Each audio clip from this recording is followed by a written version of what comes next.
말씀 보겠습니다. 오늘 하나님께서 우리에게 주시는 말씀은 신약 성경 마가복음입니다. 하나님 말씀 마가복음 1장 1절에서 13절 말씀입니다. 제가 하나님 말씀을 읽도록 하겠습니다. 이것은 살아계신 하나님의 말씀입니다. 하나님의 아들 예수 그리스도의 복음의 시작이라. 선지자 이사야의 글에 보라, 내가 내 사자를 내 앞에 보내노니 그가 내 길을 준비하리라. 강야에 외치는 자의 소리가 있어 이르되 너희는 주의 길을 준비하라. 그의 오실 길을 곧게 하라. 기록된 것과 같이 세례 요한이 광야에 이르러 죄 사함을 받게 하는 회개의 세례를 전파하니 온 유대 지방과 예루살렘 사람이 다 나아가 자기 죄를 자복하고 요단강에서 그에게 세례를 받더라. 요한은 낙타털 옷을 입고 허리에 가죽띠를 띠고 메뚜기와 속청을 먹더라. 그가 전파하여 이르되 나보다 능력 많으신 이가 내 뒤에 오시나니 나는 굽혀 그의 신발끈을 풀기도 감당하지 못하겠노라. 나는 너희로 물로 세례를 베풀거니와 그는 너희에게 성령으로 세례를 베푸시리라. 그때 예수께서 갈릴리 나사렛으로부터 와서 요단강에서 요한에게 세례를 받으시고 곧 물에서 올라오실새 하늘이 갈라짐과 성령이 비둘기같이 자기에게 내려오심을 보시더니 하늘로부터 소리가 나기를 너는 내 사랑하는 아들이라 내가 너를 기뻐하노라 하시니라. 성령이 곧 예수를 광야로 몰아내신지라. 광야에서 40일을 계시면서 사탄에게 시험을 받으시며 들짐승과 함께 계시니 천사들이 수종 들더라. 아멘. 단잠을 자고 있는데 갑자기 누군가 깨워서 지금 잘 시간이 아니야. 어서 일어나. 이렇게 분주하게 깨운다면 지금 무슨 중요한 일이 일어났거나 중요한 누군가가 갑자기 온 것임은 분명한 것 같습니다. 아무것도 일어나지 않는 적막한 순간에 인생의 중요한 시기를 맞게 된다면 당혹스럽지만 정신을 바짝 차리고 있어야 합니다. 이렇게 마가복음의 저자 마가 요한은 급작스럽게 예수 그리스도의 복음을 시작합니다. 단잠을 자고 있는 사람에게 찬물을 끼얹듯 급작스럽지만 진중한 태도로 이 이야기를 시작합니다. 그는 구약시대의 사건을 염두에 두고 로마 제국 시대에 박해받고 있는 동지들에게 예수 그리스도의 복음을 기록하고 그들에게 전달합니다. 마가는 예수님께서 어디서 태어났는지 그의 생애가 어떠했는지 기록하지 않고 광야에서 세례 요한의 사역으로 시작하여 또 광야에서 사탄에게 시험 받으시는 예수님으로 전환하여 그 복음을 시작합니다. 본문은 급작스럽지만 진중합니다. 광야에서 시작된 복음은 구약에서 하나님의 자녀를 훈련하는 장소로서 우리를 인도합니다. 광야는 매우 독특한 장소이죠. 광야는 척박한 땅이지만 하나님과 신령한 교제의 장소이기도 했습니다. 초대교회 수도사들은 사막에서 수도 생활을 했습니다. 사막은 외부 생활에서 단절된 고립된 생활을 해야 합니다. 수도사들은 사막에서 훈련하여 참된 영성을 얻고자 했습니다. 이처럼 광야는 매우 독특한 장소입니다. 마가는 바로 광야에서 예수 그리스도의 복음이 어떻게 시작되었는지 기술합니다. 그는 아마도 로마 제국의 박해를 받아 순교한 바울과 베드로에 대한 소식을 들었을 것입니다. 그리고 당시 로마 제국의 박해를 받는 수많은 그리스도인을 보았을 것입니다. 그는 아마도 로마 황제 네로의 대박해 시절에 예수 그리스도의 복음을 기록한 것으로 보입니다. 아주 급박하지만 매우 진중한 태도이지요. 그래서 그는 마태와 같이 예수 그리스도의 가르침과 누가의 예수 그리스도의 역사적 기록보다는 예수 그리스도의 행정을 따라서 기록하고 있습니다. 그의 기록은 매우 사실적이고 급작스럽게 전개됩니다. 그러나 예수 그리스도의 고난과 제자도에 대하여 매우 당시 독자들에게 후손들에게 전해주는 복음의 진수로 인도하고 있습니다. 광야 같은 세상에서 마가는 성령님의 오심으로 예수 그리스도의 복음이 어떻게 시작되었는지 말씀하고 있습니다. 그 복음은 변방의 갈릴리에서 시작되었고 마침내 사탄을 결박하는 결과를 가져옵니다. 복음으로 시작된 이 말씀은 아무것도 일어나지 않고 아무런 희망이 없을 것 같은 계시가 멈춰진 시대에 하나님의 아들이 우리에게 오셨다는 좋은 복된 소식입니다. 그러므로 제가 여러분에게 설교하고자 하는 주제는 이것입니다. 그리스도인은 광야 같은 세상에서 복음으로 모든 악에서 은혜로 구원받았다는 사실을 깨달아야 합니다. 오늘 광야에서 시작된 예수 그리스도의 복음이라는 주제로 하나님 말씀을 선포할 때 복음의 강력한 은혜가 우리 공동체에게 임하기를 바랍니다. 첫째는 선지자의 계시로 시작된 복음입니다. 마태와 누가복음은 역사적 진술을 기록하면서 시작하지만 마가는 선포로 시작합니다. 하나님의 아들 예수 그리스도의 복음의 시작이라. 즉 마가는 다른 복음서의 저자와 달리 하나님의 아들 예수 그리스도로 선포하면서 본 서신을 시작합니다. 이는 마가 복음의 의미와 목적을 명확하게 보여줍니다. 우리 말로 번역돼서 하나님이라고 하지만 하나님은 신입니다. 즉 신의 아들 예수 그리스도라고 말하고 있죠. 마가가 로마서에서 이 편지를 썼다는 가정을 받아들인다면 사실 이는 매우 놀라운 표현입니다. 고대 로마 제국에서 신의 아들은 황제였지요. 그런데 신의 아들이 황제가 아니라 다른 사람이라면 이는 로마 제국에 대한 반역입니다. 그는 한 걸음 더 나아가 하나님의 아들 예수 그리스도의 복음이라고 말합니다. 당시 복음이란 황제의 뒤를 이을 후손이 출생했을 때 사용한 이교도의 말입니다. 그리고 세자가 왕위에 책봉되었을 때 복음이라는 단어를 사용했습니다. 이는 로마 제국 전체의 복된 소식이었죠. 그런데 마가는 로마 제국의 복된 소식이 바로 예수 그리스도가 오심을 말씀하고 있습니다. 예수 그리스도의 오심이 로마 제국의 복된 소식이 된다라는 것은 장차 박해를 이기고 로마 제국을 정복할 복음의 위대한 능력을 예견하는 것과 같습니다. 그런데 한글 성경에는 드러나지 않는 단어가 있는데요.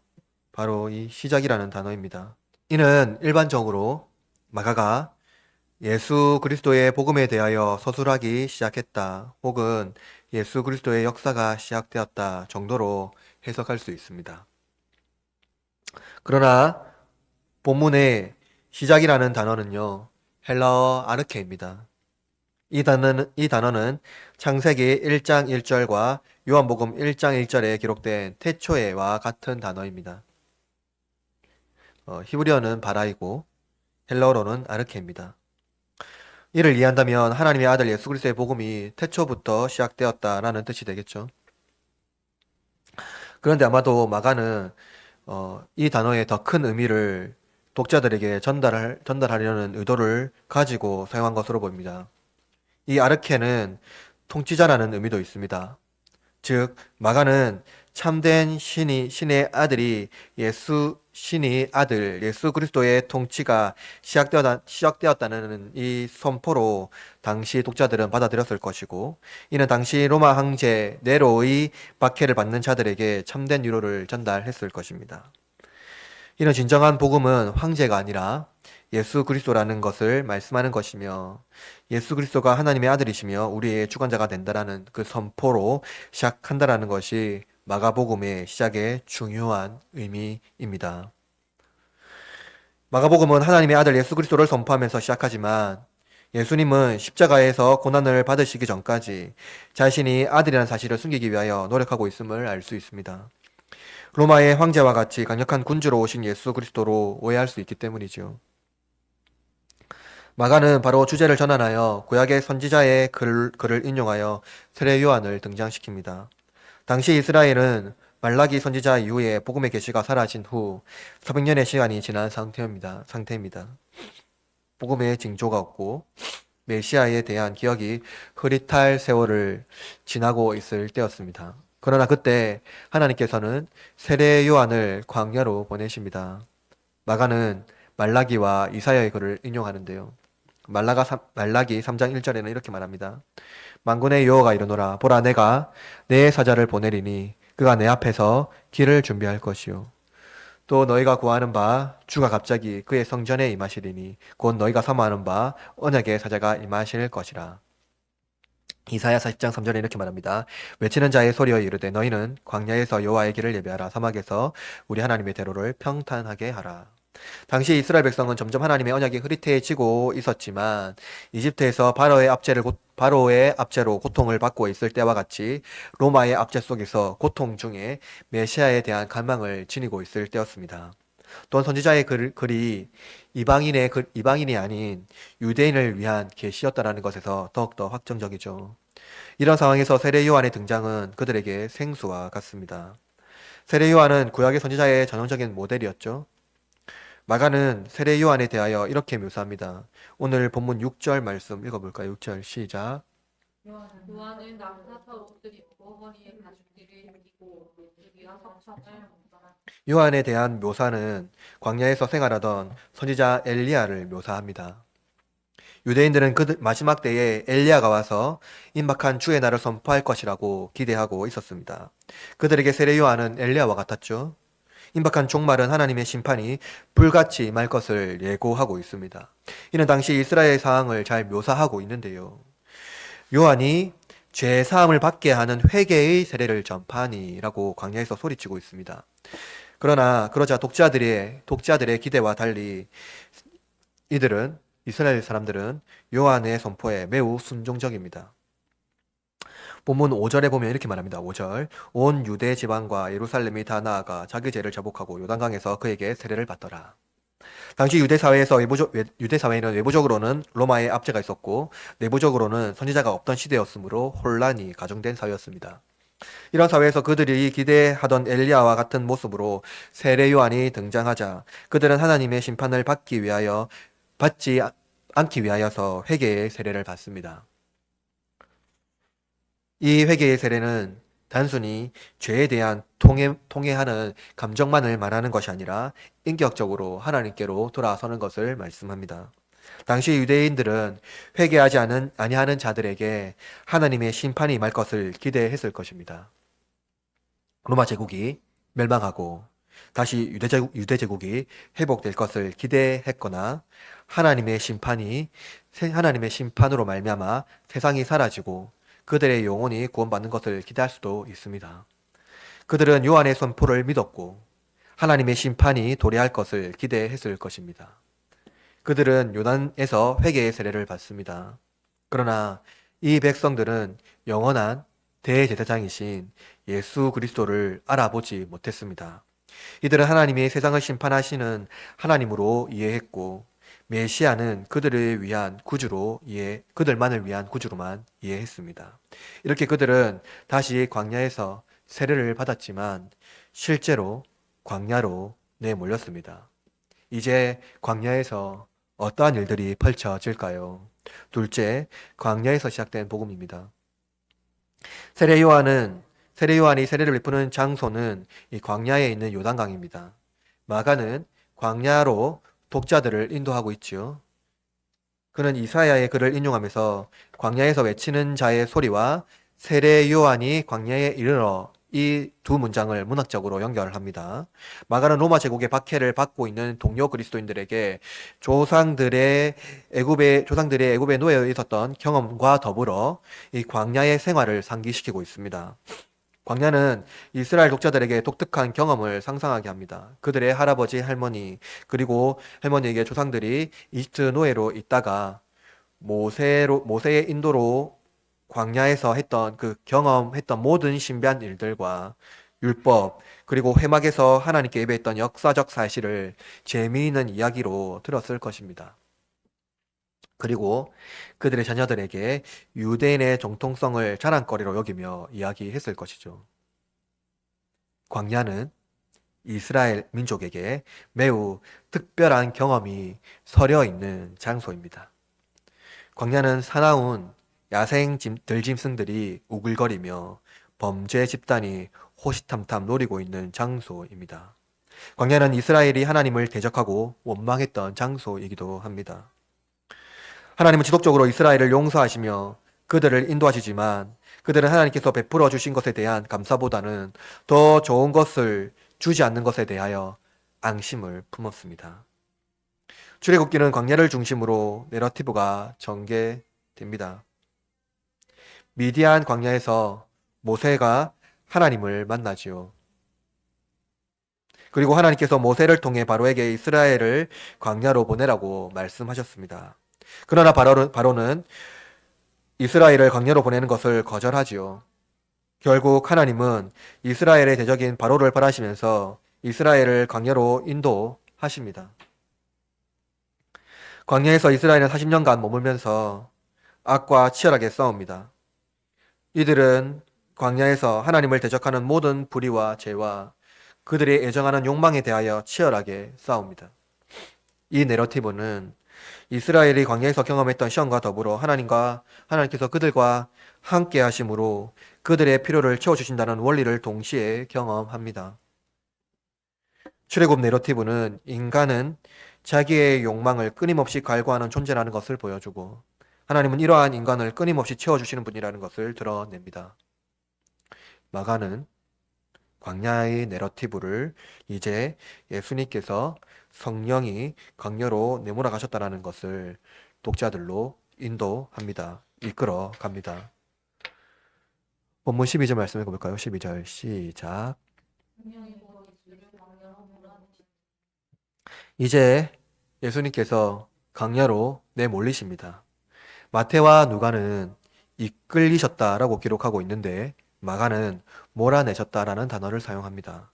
이는 예수님께서 마지못해 이끌려 가신 것이 아니라 성령의 인도를 받는 것을 알 수가 있습니다. 그러나 마가는 매우 급박한 상황을 연출하고 있는 것이죠. 광야는 인간이 극복해야 할 극한의 상황을 연출하고 있습니다. 그런 장면이지요. 마가와 누가는 예수님께서 광야에서 인간이 경험할 수 있는 극한의 상황을 경험하였음을 상세하게 서술하였습니다. 그런데 마가는 이들과 달리 모든 서사를 기록하지 않았습니다. 마가복음 1장 13절 읽어볼까요? 13절 시작. 광야에서 40일을 지내면서 사탄에게 시험을 받으시며 대신과 함께 계시던 사람이 마가는 광야에서의 40일이라는 문장을 쓰면서 이스라엘이 광야에서 40일을 쓰면서 이스라엘이 광야에서 40년간의 시간을 떠올리게 했습니다. 아마 이스라엘 독자라면 광야에서의 40일이라는 이 문장을 읽을 때 할아버지, 할머니, 아버지와 어머니가 나에게 전달해 주신 그 말씀을, 그 이야기를 직관적으로 떠올렸을 것입니다. 바로 그 광야에서 예수님께서 40일간 머물리면서 사탄의 시험을 받습니다. 마가는 예수님의 시험을 상세히 기록하지 않은 것은 이 광야의 장소가 이스라엘에게 어떤 의미인지 분명히 제시하려는 의도를 가진 것입니다. 예수님께서 40일간 사탄의 시험을 받으셨는데요. 그것은 이스라엘이 광야에서 혹독하게 악과 싸우며 하나님께서 주신 것으로 만족하며 기뻐하는 삶으로 살도록 훈련하신 그 과정을 보여주고 있는 것이죠. 예수님께서 사탄의 시험을 받은 것은 사탄과 대결한 것은 아닙니다. 인간이 생존하기 가장 극한의 환경에서 하나님께서 인간을 그리고 이스라엘을 어떻게 보호하시는지 예수님을 통해서 마가는 박해받는 그리스도인에게 말씀하고 있는 것이죠. 여러분 13절 말씀을 다시 보십시오. 들짐승과 함께 계시니 천사들이 수종하더라 라고 말씀합니다. 다른 서사는 다 없지만 들짐승과 함께 계시니 천사들과 수종하더라 라고 마가는 기록하고 있지요. 이것은 무엇입니까? 예수님께서 우리와 다른 몸으로 시험을 견디신 것이 아니라는 것을 말씀해 주고 있고, 또 예수님은 우리와 같이 피를 흘리며 배고픔, 심리적 고통, 시련, 여러 가지 인간의 고통을 직접 경험했다는 것을 또한 알 수 있습니다. 그러므로 여러분, 예수님이 받은 고난이 우리와 받는 고난과 다르다라고 생각할 필요가 없다라는 것이죠. 예수님은 독특한 존재이기 때문에 우리가 받는 고난이 예수님과 다르다라고 생각할 필요가 없다라는 것입니다. 인간이 경험하는 가장 극한의 환경에서 예수님은 하나님이 우리를 어떻게 돌보시는지를 보여주십니다. 이것은 무엇입니까? 예수님이 들짐승과 함께 계시니 천사들 수종들더라. 이 말씀은요, 마치 그 말씀을 들었을 때 이스라엘은 사자굴의 다니엘과 느부갓네살의 풀무불에 던져진 새 친구를 아마 떠올렸을 것 같습니다. 그런다 저는 무엇보다도 다윗의 시편이 떠올랐습니다. 시편 23편 4절에는 이렇게 말합니다. 내가 사막의 음침한 골짜기로 다닐지라도 해를 두려워하지 않는 것은 주께서 나와 함께 하심이라. 주의 지팡이와 막대기가 나를 아니하시나이다. 여기에서 사막의 음침한 골짜기가 바로 광야입니다. 광야에서 사자와 이리떼 그리고 도적떼를 만나지요. 생명보다 죽음이 더 어울리는 장소가 광야입니다. 하나님은 극한의 장소에서 그의 막대기로 우리를 인도하십니다. 때로는 아프지만 하나님은 보호하십니다. 고통스럽지만 모든 악에서 굴복되지 않도록 인도하십니다. 광야와 같은 로마 제국의 박해에도 하나님은 그들을 안위하십니다. 우리의 왕은 황제가 아니라 예수 그리스도이기 때문입니다. 마가는 이스라엘 광야에서 독특한 경험으로 인도함으로써 광야가 시험의 장소가 아니라 하나님의 구원을 이루는 장소로 전환한 것을 알 수가 있습니다. 지금 하나님은 우리의 구원을 이루시기 위하여 그의 사랑하는 아들을 보내신 것입니다. 로마 제국의 박해에서도 하나님은 우리를 안위하시며 저 악의 권세에서 반드시 구원하실 것이라는 것을 미래의 소망과 구원의 확신이라는 참된 복음으로 그들에게 선포하는 것입니다.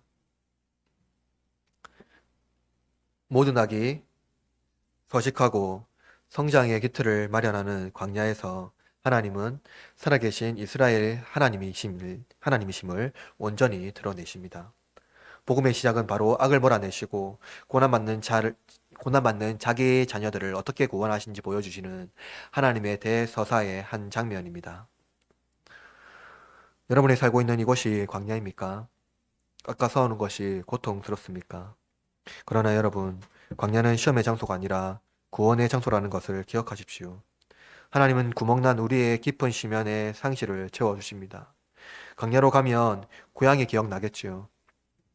아무것도 없는 척박한 땅에서 다시 고향으로 돌아가고 싶은 욕망이 생겨날 것입니다.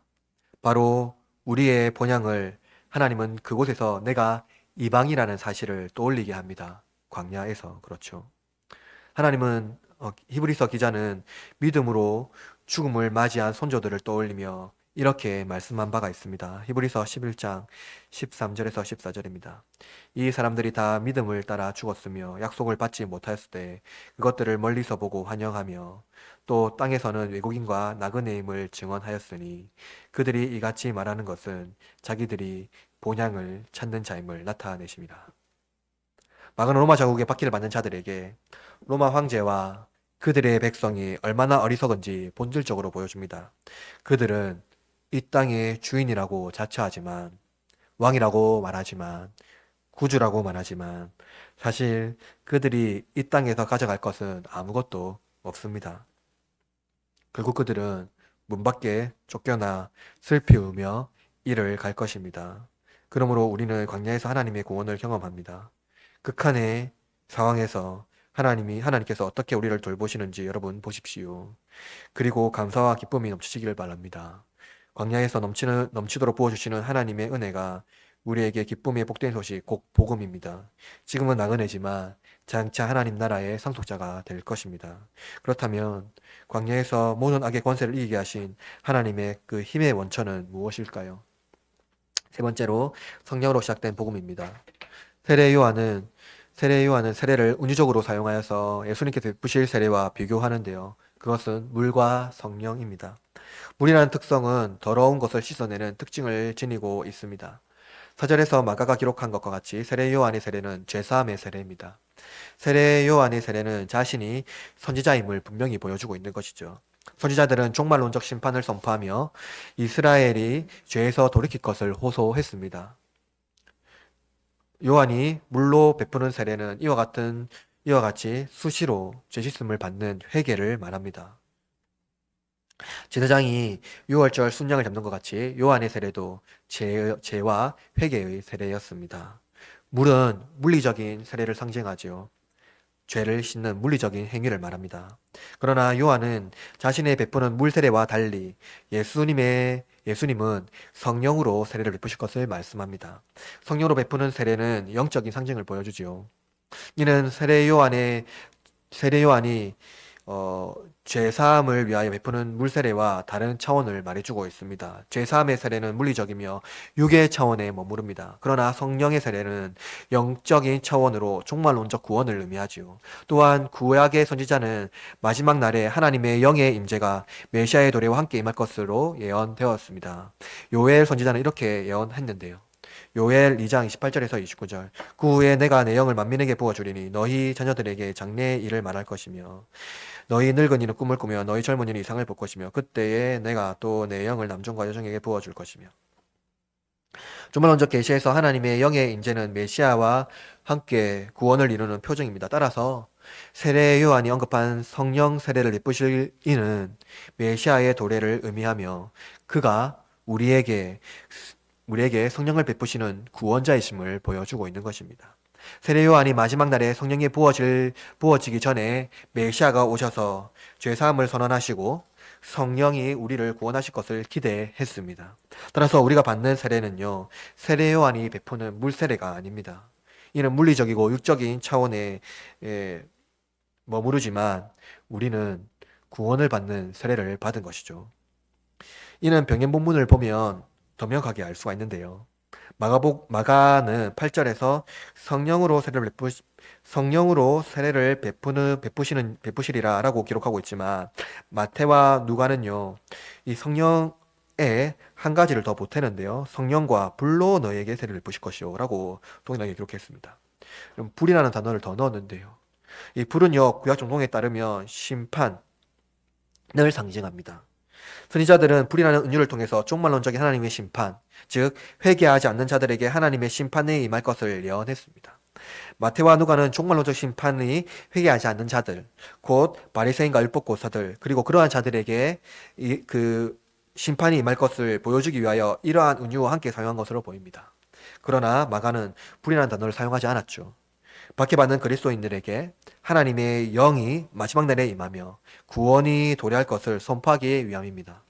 이 성령 세례는 마지막 날에 하나님의 자녀에게 인치는 행위로서 추후에 오순절 성령이 불같이 각 사람에게 임하는 것을 또한 보여줍니다.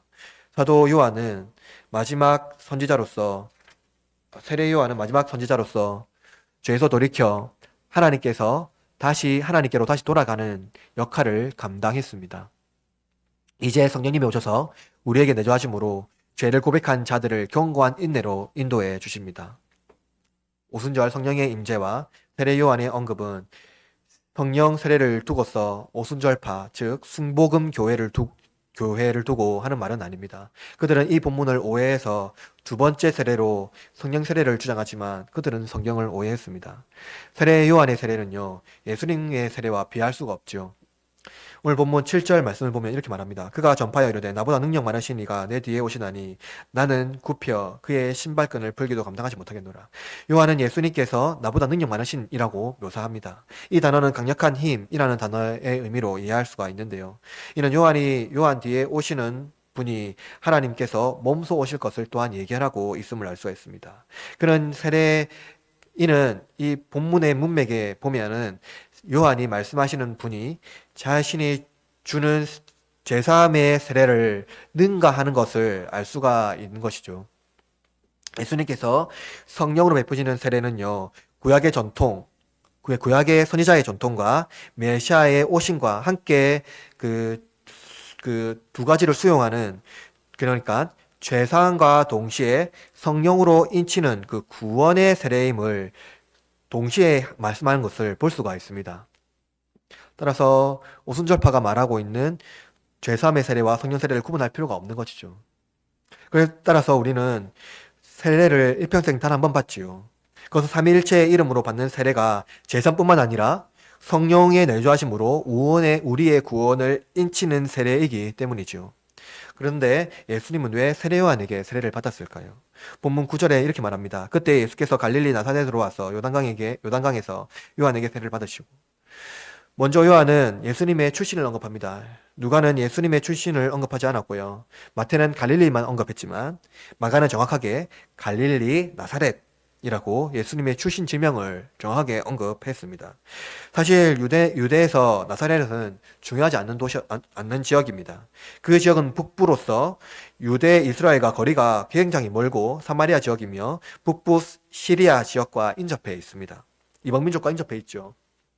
요한은 나보다 능력 많으신이라고 하신 분이 나사렛에서 오셨다라는 이 사실은 고대 메시아에 대한 의문을 품을 수가 있습니다. 나다니엘은 나사렛을 굉장히 축소시켰죠. 나사렛에서 무슨 선한 것이 날 수 있겠느냐라고 말한 바가 있습니다. 그러나 마가는요, 예수님은 단순히 유대인 중에 한 사람으로 말하는 것이 아니라 요한보다 위대한 인자로 오신 분을 가르쳐 주고 있는 것입니다. 요한보다 위대한 이가 나사렛이라는 겸손한 마을에서 오셨다는 이 사실은요, 하늘의 하나님이 이 땅에 오신 겸손하신 분임을 보여주는 은유적 표현입니다. 겸손의 왕으로 오신 예수님께서 세례 요한에게 세례를 받으시죠. 예수님은 죄가 없으신데 세례 요한의 세례를 받으셨습니다. 마가가 이에 대하여 기술하지 않았지만 마태는 이에 대하여 해답을 제시해 주는데요. 마태복음 3장 15절에 이렇게 말합니다. 예수께서 대답하여 이르시되 이제 허락하라 우리가 이와 같이 하여 모든 의를 이루는 것이 합당하니라 하시니 이에 요한이 허락하는지라.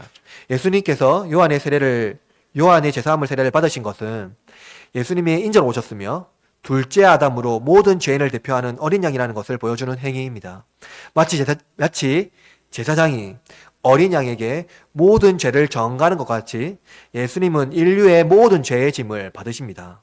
이 죄사함의 세례는 인류의 모든 죄가 예수님께 전가되었고 이로부터 예수님의 사역이 즉 시작되었음을 보여주고 있습니다. 예수님은 이후에 어떤 일이 일어났습니까? 성령이 예수님께 임하시고 성부의 목소리가 하늘로부터 임하셔서 너는 내 사랑하는 아들이라 내가 너를 기뻐하노라 라고 말씀합니다. 삼위일체가 서로 하나됨을 보여주고 있는 것이죠. 예수님은 성령님과 함께 우리의 구원을 인도하셨습니다. 성령님은 우리의 구원으로 인도하시는 하나님의 능력이죠. 성령님의 도움으로 우리는 광야에서 악에게 굴복되지 않고 견고한 인내로 구원의 경주를 끝까지 달려갈 수가 있습니다. 바울은 성령께서 어떻게 성도를 인도하시는지 말씀하고 있는데요. 로마서 8장 26절에 이렇게 말합니다. 이와 같이 성령도 우리의 연약함을 도우시나니 우리는 마땅히 기도할 바를 알지 못하나 오직 성령이 말할 수 없는 탄식으로 우리를 위하여 친히 간구하시느니라. 그러므로 여러분 성령의 도우심으로 힘을 얻고 인내함으로 광야에서 삶을 이겨내시기를 바랍니다.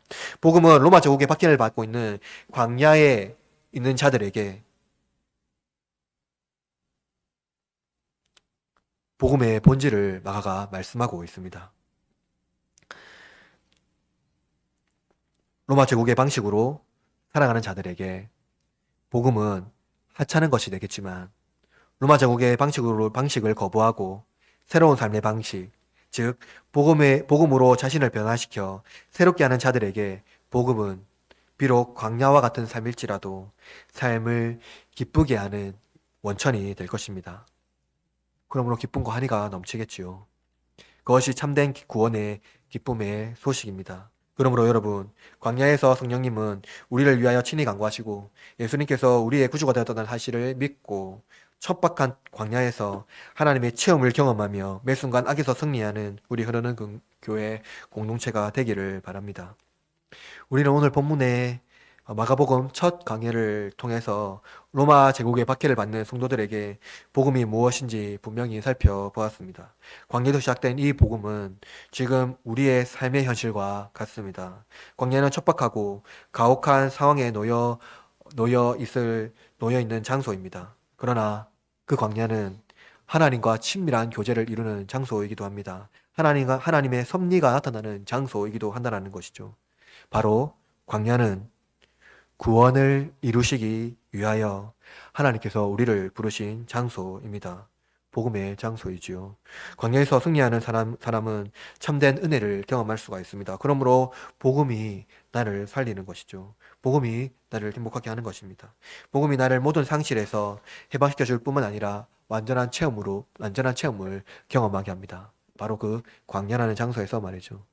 여러분, 삶이 광야의 삶일지라도 예수 그리스도의 복음으로 충만해지는 저와 여러분이 되길 바랍니다. 그러므로 여러분의 우리의 삶 가운데 또 일주일의 삶 가운데 하나님께서 우리를 어떻게 인도하시는지 그것을 경험하고 복음으로 승리하는 저와 여러분이 되기를 주님의 이름으로 축원합니다.